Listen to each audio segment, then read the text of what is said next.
राष्ट्रपति मोदी ने जो बात कहा कि छोटे आकार के बावजूद मालदीव को धमकाया नहीं जा सकता, इस तरह के बयान को मैं समझता हूं कि ये बहुत पॉजिटिव डेवलपमेंट हुआ है।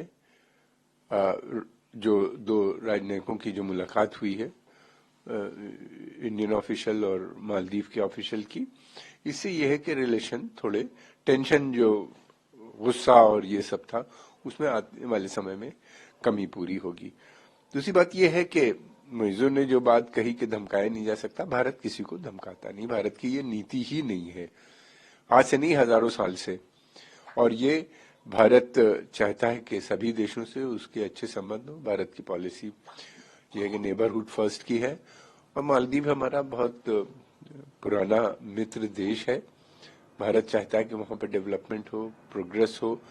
भारत साथ में ये भी नहीं चाहता कि वहां पे किसी दूसरी कंट्री का मिलिट्री बेस बने या वहां पे इस तरह एंटी इंडिया एक्टिविटी का वो सेंटर बने उस देश में। और ये मालदीव को ये बात समझनी चाहिए, भारत के जो कंसर्न्स हैं उनको करना पड़ेगा पूरा, उनके पर ध्यान देना पड़ेगा पूरा। और मैं समझता हूँ कि मालदीव को बगैर भारत के मालदीव में प्रॉब्लम आ जाएगी, इकोनॉमिक क्राइसिस भी आ जाएगी। बड़े मूल में भारतीय लोग वहां जाते हैं, टूरिज्म में जाते हैं, बहुत से प्रोजेक्ट्स भी भारत के चल रहे हैं, और भारत के समर्थन में वहां बहुत लोग हैं।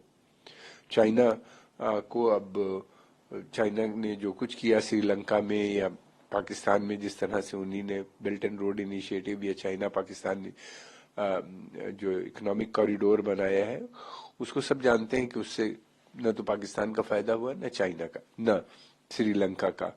केवल फायदा हुआ तो किसी का चाइना का हुआ है। तो इस तरह के प्रोजेक्ट से वहां की आम जनता भी नहीं चाहती। भारत का वहां पे बहुत समर्थन है। भारत ने हमेशा खुल के उनकी मदद की है जब उनके यहाँ क्राइसिस आई है, चाहे पानी की क्राइसिस हो या उससे पहले 80s में जब वहां पे कुछ असामाजिक तत्व, कुछ सो कॉल्ड रिवोल्यूशनरीज ने कोशिश की थी सत्ता पर कब्जा करने की, भारत ने मदद भेजी थी। और भारत आज भी चाहेगा कि मालदीव से उसके रिश्ते बने रहें। ये अच्छा है कि बातचीत का दौर कम से कम शुरू हुआ है, और मालदीव के प्रेसिडेंट भला चाहें चाइना से जोड़ना या जो भी करना, भारत चाइना के खिलाफ नहीं कि वहां पे प्रोजेक्ट आए, लेकिन भारत ये नहीं चाहता कि इन प्रोजेक्ट के पीछे China Bharat anti India activity हो।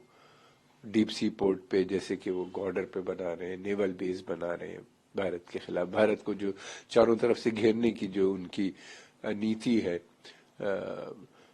स्ट्रिंग ऑफ पर्ल्स की,